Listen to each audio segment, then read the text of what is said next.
Sa wakas, ay opisyal ng mag-asawang aktres na si Bea Alonzo at ang bilyonaryong negosyanteng si Vincent Ko. Matapos ang ilang buwang usap-usapan tungkol sa kanilang relasyon, kinumpirma na ang pag-iisang dibdib ng dalawa. Kinumpirma ni Makati City Mayor Nancy Binay sa Bilyonaryo News Channel na siya mismo ang nagkasal kina Bea at Vincent.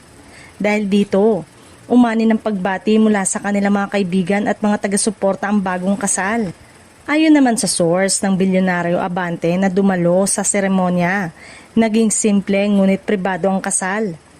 Wala umanong mga kamag-anak na dumalo mula sa panig ni Bea at Vincent at pawang malalapit na kaibigan lamang ang naging saksi sa espesyal na okasyon.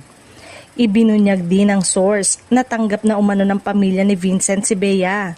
Isa ito sa mga ikinatuwa ng mga malalapit sa bagong kasal dahil naging maayos umano ang pagtanggap ng aktres bilang bahagi ng kanilang pamilya. Nagbigay rin ng pahayag ang isang bisita sa kasal na nagsabing buti na tuloy din ang kasal kasi wala nang nakialam na umano'y patungkol sa dating manager ni Bea na si Shirley Kwan.